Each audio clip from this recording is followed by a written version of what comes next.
التي تتجالسون أليس قد أسلمتكم الأسلاب إلى الأرحام وعدتكم الساعة إلى الأيام فقسمتم بالذنوب عرى الإيمان وسترتم البيان. കുനിയ healer പള്ളി ജുമാ മസ്ജിദിലെ ഇമാം നമ്മോടൊപ്പം ചേരുകയാണ്. ഉസ്താദ്, ചരിത്രത്തിൽ ഏറ്റവും വലിയൊരു സംഗമം നടക്കാൻ പോകുന്നതിൻ്റെ മുന്നോടിയായിട്ടുള്ള ജുമ, അതിനായിരങ്ങൾ ഈ പള്ളിയിൽ ഒത്തുചേർന്നിരിക്കുകയാണ്. ഈ പള്ളിയുടെ ചരിത്രത്തിൽ ഇത്രയധികം ആളെ ഉൾക്കൊണ്ടൊരു ചരിത്രം ഉണ്ടായിട്ടുണ്ടോ? ഇല്ല, ഇതാണ് ഈ പള്ളിയുടെ ചരിത്രത്തിൽ ആദ്യത്തെ ഇത്രയും ആളുകൾ ഒരുമിച്ച് കൂടിയിട്ടുള്ള ജുമ. ഇപ്പം ഈ ഒരു സമ്മേളനത്തിന് ഈ ഒരു പള്ളി കേന്ദ്രീകരിച്ച് ഉസ്താദ് 10-22 വർഷക്കാലത്തോളമായി ഇവിടെ. അപ്പോൾ ഒരു പള്ളി കേന്ദ്രീകരിച്ചുകൊണ്ട് തന്നെ ഇവിടുത്തെ സമ്മേളന പ്രവർത്തനങ്ങളൊക്കെ നടക്കുകയാണ്. എന്തെല്ലാം ഒരുക്കങ്ങൾ, തയ്യാറെടുപ്പുകൾ, അതിൻ്റെ ഒരു സന്തോഷം, അതൊക്കെ എങ്ങനെയാണ്? അൽഹംദുലില്ലാ, ഈ ജുമാക്ക് തന്നെ വിപുലമായ സൗകര്യങ്ങൾ ജമാഅത്ത് കമ്മിറ്റിയും നാട്ടുകാരും ചേർന്ന് ഒരുക്കിയിട്ടുണ്ട്. ഇത്രയും ആളുകൾ വരുമ്പോൾ അവർക്ക് സൗകര്യപൂർവ്വം ജുമാക്ക് പങ്കെടുക്കാനും ഖുതുബ കേൾക്കാനും ഖുതുബ ശ്രവിക്കാനുമുള്ള വിപുലമായ സൗകര്യങ്ങളാണ് കൊടുക്കാനും ഒക്കെയുള്ള നല്ല സൗകര്യങ്ങൾ നാട്ടുകാരും ജമാഅത്ത് കമ്മിറ്റിയൊക്കെ ഒരുക്കിയിട്ടുണ്ട്. സമസ്തയുടെ മഹാസമ്മേളനം 100ാം വാർഷിക സമ്മേളനം നടന്നുകൊണ്ടിരിക്കുകയാണ്. ആ ഒരു സമ്മേളനത്തിന് സൗഭാഗ്യം ലഭിച്ച മഹല്ല് എന്നുള്ളത് കുണിയ മഹല്ലാണ്. കുണിയ മഹല്ലിലെ മുഴുവൻ നിവാസികളും ഈ സമ്മേളനത്തോടൊപ്പം തന്നെ കൂടി നിന്ന് സഹകരിച്ചു. തൊട്ടടുത്ത മഹല്ലിലെ ആളുകളും അപ്രകാരം തന്നെ വളരെ സഹകരണ സഹായത്തോടു കൂടിയാണ് ഇവിടെ സമ്മേളനം നടക്കുന്നത്. പ്രത്യേകിച്ച് ഇന്ന് വെള്ളിയാഴ്ചയാണ്. നമ്മളെ സംബന്ധിച്ചിടത്തോളം വെള്ളിയാഴ്ച ജുമാ നിസ്കാരം പള്ളിയിൽ വെച്ച് തന്നെയാണ് നിർവഹിക്കേണ്ടത്. അതിനാൽ ആയിരങ്ങൾ പങ്കെടുക്കുന്ന ഈ സമ്മേളനത്തിൽ ജുമാക്ക് സൗകര്യം ഒരുക്കുക എന്നുള്ളത് വലിയ സാഹസികമാണ്. എങ്കിലും കുണിയയിലെ ഈ വലിയ ജുമാഅത്ത് പള്ളി, നേരത്തെ നമ്മുടെ സമ്മേളനത്തിന് വേണ്ടി സഹകരിച്ച നമ്മോടൊപ്പമുള്ള ഇബ്രാഹിം ഹാജിയുടെ സ്വന്തം ചെലവിൽ നിർമ്മിച്ച പള്ളിയാണിത്. ഇവിടെ 3 നിലയുള്ളൊരു പള്ളിയാണ്. ആ 3 നിലയും നിറഞ്ഞ് കവിഞ്ഞ്, കൂടാതെ ഇവിടെ പുറത്ത് വലിയൊരു സൗകര്യമാണ് ഇവർ ഏർപ്പെടുത്തിയിട്ടുള്ളത്, ജുമാക്ക് വേണ്ടി ഏർപ്പെടുത്തിയിട്ടുള്ളത്. ഈ അടുത്തൊന്നും ഇങ്ങനെ ഇത്ര വലിയ ഒരു ജുമാ നമ്മുടെ കേരളത്തിൽ തന്നെ നടന്നിട്ടുണ്ടോ എന്ന് സംശയിക്കപ്പെടുകയാണ്. അത്രത്തോളം ജനബാഹുല്യമുള്ള വലിയൊരു ഗ്രാൻഡ് ജുമായാണ് ഇന്നിവിടെ നടക്കാനിരിക്കുന്നത്. തീർച്ചയായും അതിനൊരു സൗഭാഗ്യം ലഭിച്ചിട്ടുള്ളത് ഈ പ്രദേശത്തെ ഈ മഹല്ലത്തുകാർക്കാണ്. എന്തായിരുന്നാലും ഇവർ ചെയ്യുന്ന സഹകരണവും സഹായവും, ഈ സംസ്ഥയോടൊപ്പം ഇവരുടെ ഈ സാന്നിധ്യം എന്നുള്ളത് വളരെ സന്തോഷവുമുണ്ട്, ചാരിതാർത്ഥ്യമുണ്ട്. അവർക്കൊക്കെ അള്ളാഹു നല്ല പ്രതിഫലം നൽകി അനുഗ്രഹിക്കട്ടെ എന്ന് ഈ സമയത്ത് പ്രാർത്ഥിക്കുകയാണ്. ബഹുമാനപ്പെട്ട തങ്ങൾ സൂചിപ്പിച്ചതുപോലെ ഒരു വലിയ സൗഭാഗ്യത്തിൻ്റെ ആളുകളാണ് കുണിയയിലും തൊട്ടടുത്ത പ്രദേശത്തുള്ള ആളുകളും. ഏകദേശം ഈ പള്ളിയിൽ തന്നെ 11,000 പേരാണ് ജുമാക്ക് ഇന്ന് ഇവിടെ പങ്കെടുക്കുന്നത്.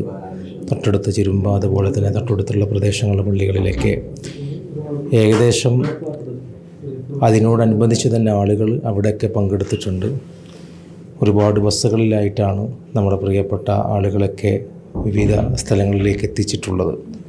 തീർച്ചയായിട്ടും ഈ പ്രദേശത്തുള്ള ആളുകളെ സംബന്ധിച്ചിടത്തോളം അവരുടെ ജീവിതത്തിൽ അവർക്ക് കാണാൻ കഴിയുന്ന ഏറ്റവും വലിയ ഒരു ഗ്രാൻഡ് ജുമാ തന്നെയാണ് ഇവിടെ നടക്കുന്നത്. അതിൻ്റെ പിന്നിൽ പ്രവർത്തിച്ച എല്ലാവർക്കും അല്ലാഹു അർഹമായ പ്രതിഫലം നൽകട്ടെ എന്ന പ്രാർത്ഥന നൽകുന്നു. സമ്മേളന ചരിത്രത്തിൽ ഈ നാട്ടിലൊരു വലിയ ഗ്രാൻഡ് ജുമാ എന്ന് തന്നെ നമുക്ക് വേണമെങ്കിൽ പറയാം. കാരണം 2 പള്ളികളിലായിട്ട് വലിയ സജ്ജീകരണങ്ങൾ, 10,000-കണക്കിന് ആളുകൾ ഇവിടെ പങ്കെടുത്തുകൊണ്ടിരിക്കുന്നു. എന്തെല്ലാം ക്രമീകരണങ്ങൾ, ഇതിൻ്റെയൊക്കെ എന്തൊക്കെയാണ് ഇത് സംബന്ധിച്ച്? ഇന്ന് ചരിത്രത്തിൽ ഈ മഹല്ലിന് ഒരു സൗഭാഗ്യത്തിൻ്റെ ദിനമാണ്. വെള്ളിയാഴ്ച ദിവസം നമ്മുടെ ക്യാമ്പ് ഔപചാരികമായി തുടക്കം കുറിക്കുകയാണ്. 39,313 പ്രതിനിധികൾ എവിടെ വെച്ച് അവരുടെ ജുമാ നിർവഹിക്കുമെന്ന് തുടക്കം മുതൽക്ക് തന്നെ ഉസ്താദുമാരിങ്ങനെ ആലോചിച്ചുകൊണ്ടിരുന്ന സന്ദർഭത്തിലാണ് ബഹുമാനിയ നമ്മുടെ തങ്ങളും MT ഉസ്താദൊക്കെ ഇവിടെ സന്ദർശിച്ചപ്പോൾ മാക്സിമം ആൾക്കാരെ ഈ പള്ളിയിൽ ഉൾക്കൊള്ളാൻ കഴിയും എന്ന് അവർ പരിശോധിച്ച് വിലയിരുത്തിയുണ്ടായി. ഇന്നലെയും തങ്ങളും MT ഉസ്താദും ഇവിടെ വന്നിരുന്നു. അപ്പോൾ അതിനുള്ള ആവശ്യമായിട്ടുള്ള എല്ലാ സജ്ജീകരണം ഇവരോട് ഒരുക്കി കഴിഞ്ഞു. ഏതാണ്ട് ഒരു 8,000-ൽ പരം വിശ്വാസികൾക്ക് ഇവിടെ നിന്ന് ജുമാ നിർവഹിക്കാവുന്ന രീതിയിലെല്ലാം ഇവർ സെറ്റപ്പാക്കി കഴിഞ്ഞു. കുണിയ മഹല്ല് എന്ന് പറഞ്ഞാൽ നമുക്ക് അഭിമാനമാണ്. പ്രത്യേകിച്ച് ഈ സമ്മേളനം ഏറ്റെടുത്ത മഹല്ല് അതിനെല്ലാ ഒരുക്കങ്ങളും ഇതിന് ആത്മാർത്ഥമായി ബഹുമാനായ ഇബ്രാഹിം ഹാജിയുടെയും ഖത്തീബിൻ്റെയും ഇവിടെയുള്ള നാട്ടുകാരുടെയും മഹല്ല് കമ്മിറ്റിയുടെയൊക്കെ നേതൃത്വത്തിൽ അത് ചെയ്തു എന്നുള്ളത് ചാരിതാർത്ഥ്യമാണ്. സമസ്തയുടെ ഈ സമ്മേളനത്തിന് ഈ മഹല്ല് ഒരു തിലകക്കുറി ചാർത്തിയിരിക്കുകയാണ് അൽഹംദുലില്ലാഹ്. അതുപോലെ തന്നെ തൊട്ടടുത്ത മഹല്ല് ബിലാൽ മസ്ജിദ്, അവരും ഇതുപോലെയുള്ള റിഫായി മസ്ജിദ് അവരും ഇതുപോലെയുള്ള എല്ലാ സൗകര്യങ്ങളും അവിടെ ചെയ്തിരിക്കുകയാണ്. ഏതാണ്ട് ആയിരക്കണക്കിന് ആൾക്കാർ അവിടെ നിന്ന് ജുമയിൽ പങ്കെടുക്കും. ഈ രണ്ട് മഹല്ലും ഈ സംഗതി ഏറ്റെടുത്തു. അതിൻ്റെ ചരിത്രത്തിലെ ഒരു ജുമ ഇന്ന് ഈ രണ്ട് മഹല്ലുകളായിട്ട് ഇവിടെ നടക്കുകയാണ് അൽഹംദുലില്ലാഹ്. ഈ നാട്ടുകാരൻ അതിൻ്റെ ഒരു ഭാരവാഹി എന്നുള്ള നിലയിൽ കാജിക്ക ഈ ആളുകളൊക്കെ കാണുമ്പോൾ അങ്ങേക്ക് എന്താണ് തോന്നുന്നത്? ഈ നാട്ടിലിട്ടൊരു സൗഭാഗ്യമാണത്. എല്ലാവരും 11,000 ആൾക്കാർക്കിടെ നിസ്കരിക്കാമെന്ന് പറഞ്ഞാൽ തന്നെ സ്വപ്നത്തിൽ പോലും നമുക്ക് കരുതിയതല്ല. മാക്സിമം ഒരു 6,000-7,000 ആൾ മുമ്പ് നിസ്കരിച്ചിട്ടുണ്ട്. അപ്പോൾ ഉദ്ഘാടന സമയത്ത് ഇത് ചരിത്രത്തിൽ ആദ്യമാണ്. ഇപ്പോൾ പള്ളി ഉദ്ഘാടനം കഴിഞ്ഞിട്ട് 9 കൊല്ലമായി. ഒരുപക്ഷെ നമ്മൾ വലിയ ജനക്കൂട്ടമുള്ള ജുമകൾ നിസ്കരിക്കുക എന്ന് പറഞ്ഞു നോക്കാൻ നമുക്ക് വലിയ ഭാഗ്യമാണ്. നമ്മൾ ഹറം ഷരീഫുകളിലും അതുപോലെ തന്നെ വലിയ ഗ്രാൻഡ് ജുമകളിലൊക്കെ കണ്ടിട്ടുള്ളത്. അതുപോലത്തെ ഒരു ഭാഗ്യമാണ് ഈ ഒരു കുണിയിൽ വന്നു ചേർന്നിട്ടുള്ളത്. അപ്പോൾ എന്താണ് കുനിയെ സംബന്ധിച്ചിടത്തോളം ഒരു ഇതുവരെ കേരളം വളരെ തീരെ ചർച്ച ചെയ്യപ്പെടാത്ത അല്ലെങ്കിൽ യാതൊരു വിധ ജനങ്ങൾക്ക് തീർത്തും അറിയപ്പെടാതിരുന്ന ഒരു സ്ഥലമായിരുന്നു കുനിയ. പക്ഷേ ഈ ഒരൊറ്റ സമസ്തയുടെ കേരള ജമിയത്തുൽ ഉലമയുടെ 100ാം വാർഷികം എന്നുള്ളൊരൊറ്റ പരിപാടികളുകൊണ്ട് തന്നെ വളരെ വലിയ ജനശ്രദ്ധ ഓൾറെഡി ആകർഷിച്ചു കഴിഞ്ഞു. ഒരുപക്ഷെ മിനിയോളം അതല്ലെങ്കിൽ മറ്റ് പ്രധാനപ്പെട്ട നഗരങ്ങളിൽ നടക്കുന്ന മുഖദ്ദിസിൽ മൈക്കിലെ ജുമാകളൊക്കെ വെച്ച് നോക്കുമ്പോൾ നമുക്ക് വളരെയധികം ഉള്ളിൽ ആവേശം തരുന്ന ഒരു ജുമായാണ് ഇവിടെ ഉള്ളത്. അൽഹംദുലില്ലാഹ്.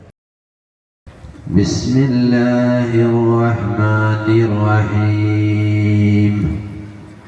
അൽഹംദുലില്ലാഹി റബ്ബിൽ ആലമീൻ അർറഹ്മാനിർ റഹീം മാലികി യൗമിദ്ദീൻ ഇയ്യാക നഅ്ബുദു വ ഇയ്യാക നസ്തഈൻ ഇഹ്ദിനസ് സിറാത്തൽ മുസ്തഖീം സിറാത്തൽ ലദീന അൻഅംത അലൈഹിം ഗൈറിൽ മഗ്ദൂബി അലൈഹിം വലദ്ദാല്ലീൻ.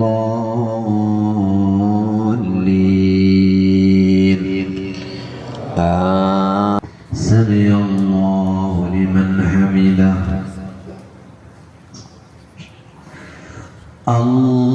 അല്ലാഹു അക്ബർ.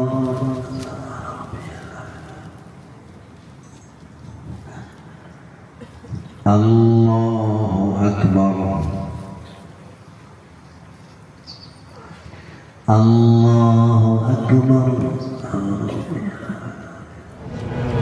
രണ്ട് പള്ളികളിലായി വലിയ ജുമ നമസ്കാരം കഴിഞ്ഞതിന് ശേഷം നമ്മുടെ ക്യാമ്പിൻ്റെ കോർഡിനേറ്റർ കൂടിയായിട്ടുള്ള ഡയറക്ടർ കൂടിയായിട്ടുള്ള മുസ്തഫ ഷറഫി ഉസ്താദ് നമ്മുടെ കൂടെ ചേരുകയാണ്. ഉസ്താദ്, ഈ ഗ്രാമം കണ്ട രണ്ട് മഹല്ലുകളും ആ പള്ളിയും ഈ റിഫായി പള്ളിയും ചേരുമ്പോൾ 10,000-കണക്കിന് ആളുകളുടെ നിസ്കാരം നടന്നു കഴിഞ്ഞിരിക്കുകയാണ്. എങ്ങനെയൊക്കെയാണ് ഈ ഒരു സംഗമങ്ങളൊക്കെ നമ്മൾ വിവരിക്കുന്നത്? ഇതൊരു ഗ്രാൻഡ് ജുമ പോലെ വന്നിരിക്കുകയാണ്. അത് ഒരു മഹാ അത്ഭുതം പോലെ ഞാൻ കാണുന്നത്. ഈ രണ്ട് മഹല്ല് ജമാഅത്തും വളരെ സംവിധാനമാണ്. ഇപ്പോൾ ഇവിടെ വലിയ പന്തലക്കെട്ട് എത്ര ആൾ വന്നാലും ഞങ്ങൾക്ക് വലിയ ആശങ്ക ഉണ്ടായിരുന്നു. ഈ 10,000 ആളുകൾ എവിടെ ജുമ നിസ്കരിക്കും? പലരും പ്രചാരണം നടത്തി ഗ്രൗണ്ടിലായിരിക്കും, അവിടെയായിരിക്കും, ഇവിടെയായിരിക്കും. ജുമയ്ക്ക് സൗകര്യം ഉണ്ടാവില്ല. പക്ഷേ നാട്ടുകാർ, ഈ പ്രദേശത്തുകാർ ഏറ്റെടുത്തു എന്ന് പറയാം. രണ്ട് മഹല്ലിലായിക്കൊണ്ട് മാത്രമല്ല മറ്റു മഹല്ലുകളും ഏറ്റെടുത്തിട്ടുണ്ട്. അങ്ങനെ പല മഹല്ലുകളായിക്കൊണ്ട് ഇവിടെ വന്ന 10,000 അല്ല, ഇനി 1,00,000 ആളുകൾ വന്നാലും ഈ വരുന്ന ആളുകളെ ഞങ്ങൾ ഏറ്റെടുക്കാൻ തയ്യാറാണ്. അതിഥികളായ ഒരാളുടെ ജുമ മടങ്ങില്ല എന്ന് പറഞ്ഞ് എല്ലാ സൗകര്യം ചെയ്തുള്ള ജുമയാണ് അൽഹംദുലില്ലാഹ് ഇവിടെയൊക്കെ നടന്നിട്ടുള്ളത്. ഇതൊരു ഗ്രാൻഡ് ജുമ എന്ന് നമ്മൾ വിശേഷിപ്പിക്കുന്നതിൽ എന്താണ്? ഗ്രാൻഡ് ജുമ എന്ന് വേണമെങ്കിൽ പറയാം. കാരണം അത്രയും അധികം ആളുകളാണ് പങ്കെടുത്തുള്ളത്. ഗ്രാൻഡ് ജുമ പക്ഷേ പള്ളിയിലാണ്, ഗ്രൗണ്ടിലല്ല.